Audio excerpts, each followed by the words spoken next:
విద్యార్థులు చదువుతో పాటు అన్ని రంగాల్లో రాణించాలన్న ఎమ్మెల్యే పాయం కిషోర్.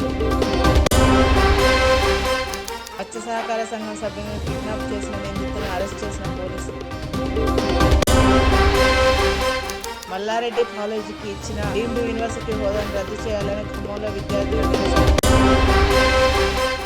జగన్మోహన్ రెడ్డి 3 ముక్కలాటగా 3 రాజధానుల అంశం తెరపైకి తెచ్చారని ఎంపీ పురంధేశ్వరి.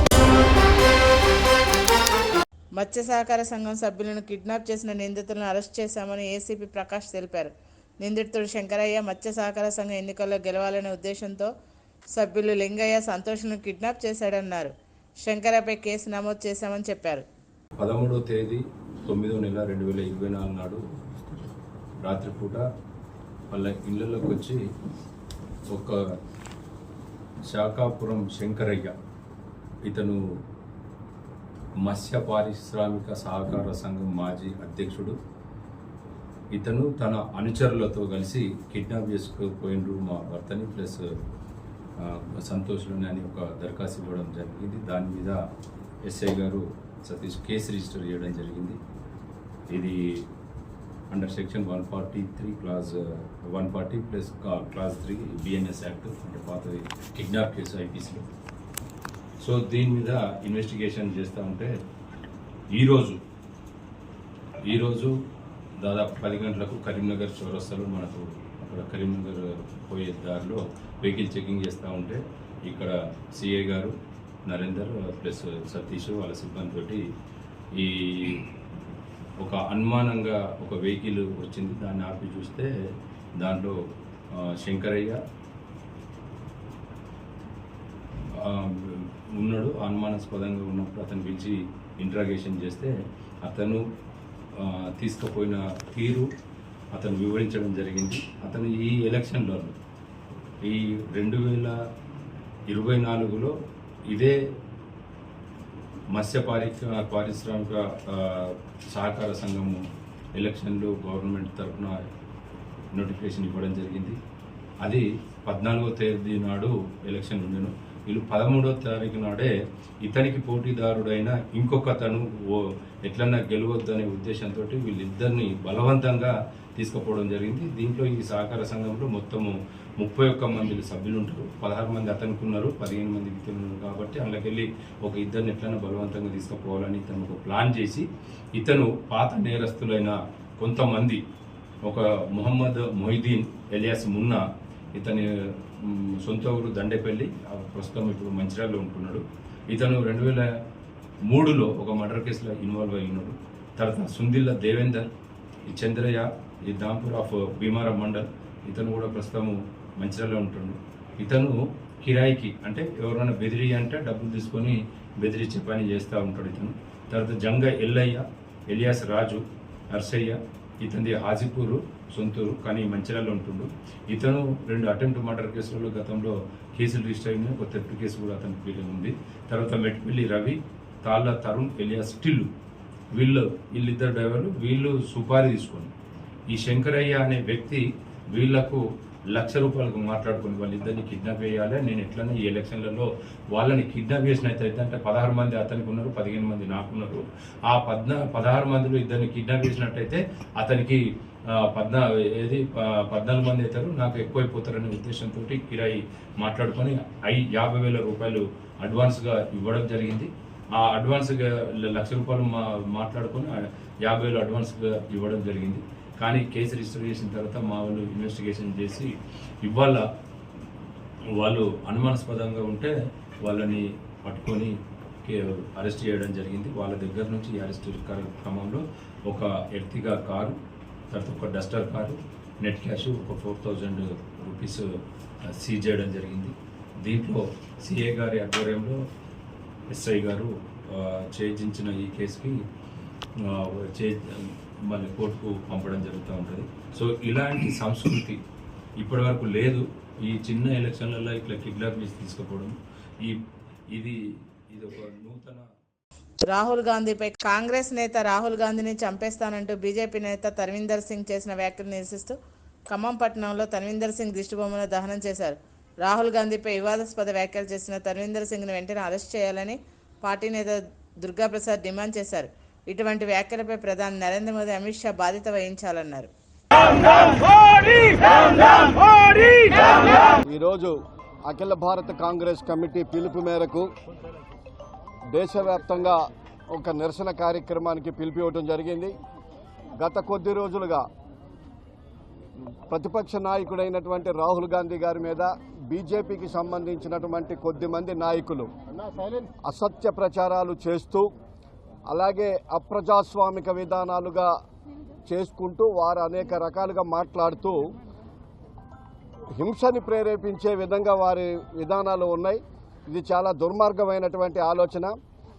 శివసేన ఎంపీ ఒక ఆయన, అట్లాగే కేంద్ర మంత్రి బిట్టు అని ఒక ఆయన, అలాగే ఇంకొక మాజీ ఎమ్మెల్యే ఢిల్లీ నుంచి రకరకాలుగా ఉన్నటువంటి నాయకులు రాహుల్ గాంధీ గారి గురించి అనేక రకాలుగా మాట్లాడుతూ ఉన్నారు.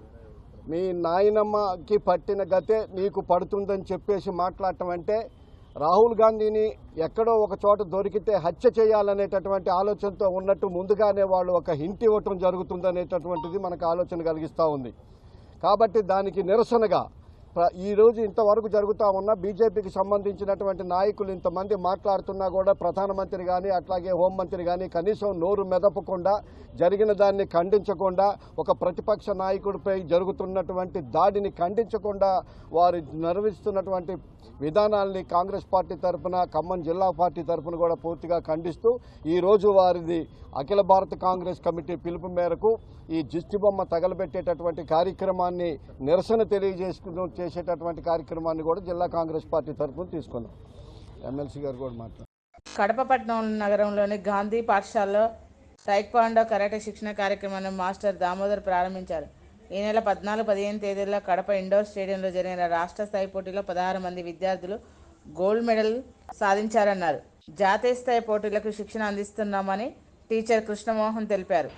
15 నుంచి 16-17 మెంబర్స్ ఈ సెలక్షన్లో gold medal, silver medal, bronze medal ఇలా సాధించడం జరిగింది. అలాగే నేషనల్స్ మనకి బెంగళూరు నెక్స్ట్ జరగబోయే నేషనల్స్కి మా పిల్లలు సెలెక్ట్ అయినందుకు చాలా ఆనందంగా ఉంది. తల్లిదండ్రుల సపోర్ట్ వల్ల పిల్లలు చాలా ఇంట్రెస్ట్గా రావడం, ఇక్కడ ప్రాక్టీస్ చేయడం, చెప్పాలంటే చాలా హార్డ్ వర్కే చేస్తున్నారు పిల్లలు. దీనికి ఫుల్ సపోర్ట్ మనకి పేరెంట్స్ పిల్లలు సపోర్ట్ చేయకపోతే వాళ్ళు పొద్దున్నే లేవడం రావడం ఉండదు, నిద్రపోవాలనే అనుకుంటారు వాళ్ళు. కానీ పేరెంట్స్ మంచి ఓపికతో పిల్లల్ని తీసుకురావడం ఇక్కడ బాగా హార్డ్ వర్క్ చేస్తున్నారు. ఇక మీదట ఏ టోర్నమెంట్స్కి వెళ్ళినా కూడా పిల్లలు బాగా చక్కగా టోర్నమెంట్స్లో పార్టిసిపేట్ చేసి ఫైట్లు చేసి తర్వాత వచ్చేసి మనకి మెడల్స్ తీసుకురావడం, బాగానే మన కడప జిల్లాకి మంచి గుర్తింపు తీసుకురావడం జరుగుతుంది. అలాగే మా పిల్లలందరికీ కూడా ఇంకా కష్టపడాలి, ఇంకా ఎన్నో రాష్ట్ర స్థాయి ఇంకా ఎన్నెన్నో చేయాలని చెప్పి కోరుకుంటున్నాం. ఖమ్మం వరద బాధితులకు తమ సహాయం అందడం లేదంటూ మున్సిపల్ ఆఫీసుకు చేరుకున్నారు. తమకు వరద సాయం అందించాలని దరఖాస్తులు పెట్టుకున్నారు. దీంతో మున్సిపల్ కార్యాలయం బాధితులకు కిక్కిరిస్తుంది. వరద బాధితులతో పాటు అనేక సమస్యలు మీద ప్రజలు దరఖాస్తు చేసుకున్నారు.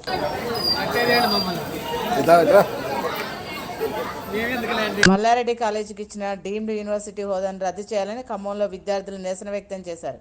మెరిట్ విద్యార్థులు డాక్టర్స్ అవ్వకుండా స్వయం ప్రతిపత్తికలను డీమ్డ్ యూనివర్సిటీలు అడ్డుకుంటామని చెప్పారు. ఉన్నత ప్రమాణాలు పాటించిన మల్లారెడ్డి యూనివర్సిటీకి యూజీసీ హోదా ఎలా ఇచ్చారని ప్రశ్నించారు. అందరికీ నమస్కారం. నా పేరు జ్ఞానప్రసన్న. మేము ఫస్ట్ మెడికల్ జాయిన్ అవ్వడానికి మేము పాస్ట్లో అనుకునే వాళ్ళం మెడిసిన్ ఓన్లీ డబ్బు ఉన్న వాళ్ళకి అనుకునే వాళ్ళం. తర్వాతకి మేము పాస్ట్లో కాలేజెస్ పెరిగాయి, కట్ ఆఫ్ తక్కువగా ఉంటుందని, సరే మాకు కూడా సీట్ వస్తుంది, మాకు కూడా అవకాశం ఉందని చెప్పేసి మేము కోచింగ్ తీసుకున్నాం. 2 లాంగ్ టర్మ్స్ తీసుకున్నాను. ఇప్పుడు మళ్ళీ మల్లారెడ్డి డీమ్డ్ అయ్యేసరికి మంచి మార్క్స్ వచ్చినప్పటికి కూడా ఇప్పుడు అపోలో కూడా డీమ్డ్ అయ్యేసరికి గాంధీ, కాకతీయ, ఉస్మానియా వీటి తర్వాత బెస్ట్ కాలేజ్ అపోలో అనుకొని మేము అపోలో అయితే మేము దాంట్లో జాయిన్ అవ్వాలి అని అనుకున్నప్పటికి కూడా ఇప్పుడు అది కూడా డీమ్డ్ చేస్తే మేము ఎక్కడ జాయిన్, మంచి మార్క్స్ వచ్చినా మాకు మంచి కాలేజ్ రావట్లేదని మేము బాధపడుతున్నాము. కనీసం డీమ్డ్ అయిన 50% మెరిట్ వాళ్ళకి రావాలని కోరుకుంటున్నాము. ఇప్పుడు నిరూపించారు అది పేదలకి మెడిసిన్ వద్దు అన్నట్టుగా, వాళ్ళకి అవసరం లేదు అన్నట్టుగా ఉంది ఇప్పుడు. సో ఫ్యూచర్లో ఇంకా డాక్టర్స్ కావాలంటే ఇలాంటివి జరగకూడదని కోరుకుంటున్నాం. జ్ఞానప్రసన్న. పిసిసి అధ్యక్షులుగా మహేష్ కుమార్ గౌడ్ బాధ్యతలు చేపట్టారు. ఈ సందర్భంగా గాంధీ భవన్లో పార్టీ నేతలు మాజీ ఎమ్మెల్యేలు మహేష్ కుమార్ గౌడ్ని చాలువతో సన్మానించారు. మనుగురు జెడ్పీ హై స్కూల్లో మండల స్థాయి ఆటల పోటీలను పినపాక ఎమ్మెల్యే పాయ వెంకటేశ్వర్లు ప్రారంభించారు. విద్యార్థులు క్రీడా స్ఫూర్తిని కలిగి ఉండి గెలుపు ఓటములను సమానంగా స్వీకరించాలన్నారు. 30 పాఠశాల విద్యార్థులు ఆటల పోటీల్లో పాల్గొన్నారని చెప్పారు. ప్రభుత్వ పాఠశాల అభివృద్ధికి ప్రభుత్వం పాటుపడుతుందన్నారు. ఈ నెల 27న వరల్డ్ టూరిజం డే సందర్భంగా విజయవాడలో వేడుకలు నిర్వహిస్తున్నారని మంత్రి కందుల దుర్గేష్ అన్నారు. 38 విభాగాలకు చెందిన వారికి టూరిజం అవార్డులు CM Chandrababu, deputy CM Pawan Kalyan చేతుల మీదుగా అందజేస్తున్నామని తెలిపారు. రాష్ట్రంలో టూరిజం అభివృద్ధికి కేంద్ర ప్రభుత్వం సహకారం అందిస్తుందని చెప్పారు. ఐకానిక్ టూరిస్ట్ సెంటర్స్ ఒకటి శ్రీశైలం నంద్యాల శ్రీశైలంలో ఉన్నటువంటి టెంపుల్ టూరిజంతో పాటు అక్కడ ఉన్నటువంటి టైగర్ రిజర్వ్, మన పుల్లు రిజర్వ్ ఉంది, అది దాంతోపాటు అక్కడ ఉన్నటువంటి వాటర్ ఫాల్స్ ఇవన్నీ కలుపుకొని ఒక సర్క్యూట్గా తయారు చేసి అదొక ఐకానిక్ టూరిస్ట్ ప్లేస్గా తయారు చేయడానికి ఒక ప్రతిపాదన చేస్తాం.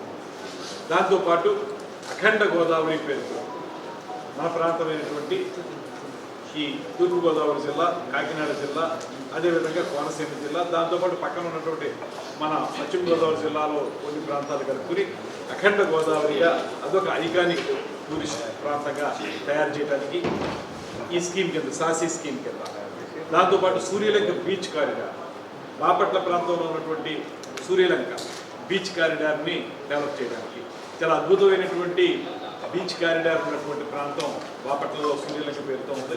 దాన్ని అభివృద్ధి చేసి అక్కడ రిసార్ట్స్ నిర్మించి దాని ద్వారా ఆ కారిడార్ని కూడా డెవలప్ చేయాలని అది 3వది.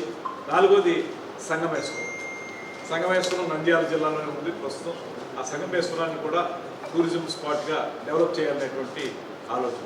5వ ఆర్థిక శక్తిగా ఉన్న భారతదేశం రాబోయే 5 ఏళ్లలో 3వ స్థానానికి తీసుకొచ్చే విధంగా కేంద్ర ప్రభుత్వం పనిచేస్తుందని ఎంపీ పురంధేశ్వర్ అన్నారు. రాష్ట్ర అభివృద్ధి పనుల కోసం కేంద్రం కోట్ల నిధులు కేటాయించిందని చెప్పారు. జగన్మోహన్ రెడ్డి 3 ముక్కలాటగా 3 రాజధానుల అంశం తెరపైకి తెచ్చారని విమర్శించారు. రైల్వే జోన్ మార్చుకోమని కేంద్రం చెప్తే జగన్మోహన్ రెడ్డి పట్టించుకోలేదన్నారు.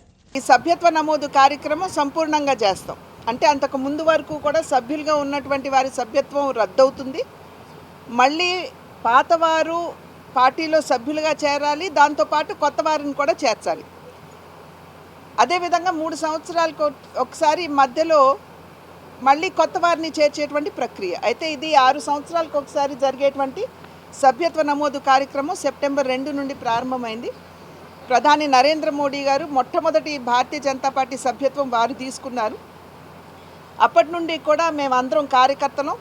మేము ముందు సభ్యులుగా నమోదు చేసుకున్న తర్వాత మేమందరం ప్రజల దగ్గరికి వెళ్ళి ప్రజలకి భారతీయ జనతా పార్టీ యొక్క చరిత్ర కావచ్చు, సిద్ధాంతం కావచ్చు, చేస్తున్నటువంటి మంచి పనులు కావచ్చు, చేయబోయే మంచి పనులు కావచ్చు, వీటన్నింటి గురించి కూడా ప్రజలకి సవివరంగా తెలియజేస్తూ వారిని భారతీయ జనతా పార్టీ ఎవరైతే సన్నద్ధంగా ఉన్నారో వారందరినీ కూడా పార్టీలో సభ్యులుగా చేర్చుకోవటం అనేది జరిగేటువంటి ప్రక్రియ ఇప్పుడు నడుస్తుంది. అక్టోబర్ నెలాఖరు వరకు కూడా మాకు ఇది ఉంటుంది. 3 దశల్లో జరిగేటువంటి ప్రక్రియ ఇది.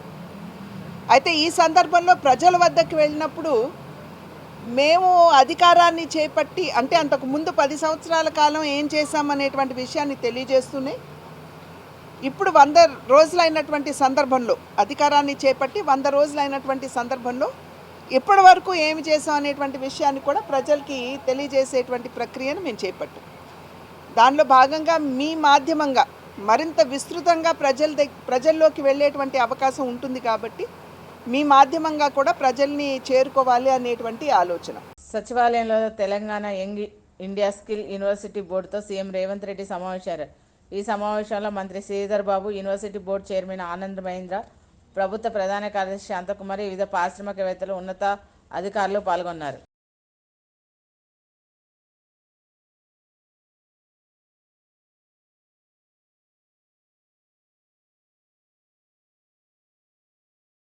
కోనారావుపేట ఏకలవ్య మోడల్ రెసిడెన్షియల్ స్కూల్ను కేంద్ర మంత్రి బండి సంజయ్ సందర్శించారు. కేంద్ర ప్రభుత్వం గిరిజన విద్యార్థులకు వేల కోట్ల ఖర్చు పెడుతుంటే వారి సమస్యలు ఎందుకు పట్టించుకోవడం లేదని ప్రిన్సిపాల్ని ప్రశ్నించారు.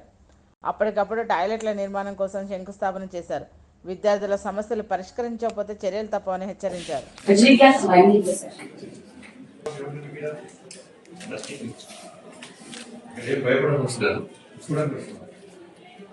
ఏ విషయంలో ప్రాబ్లం వస్తుంది?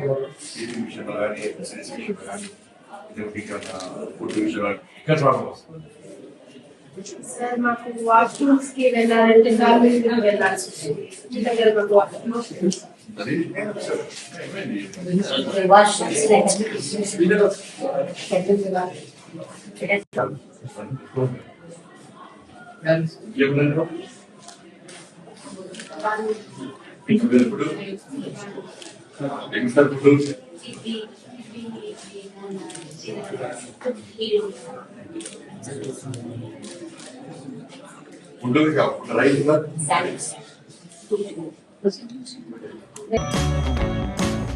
Please like, share and subscribe Sneha TV.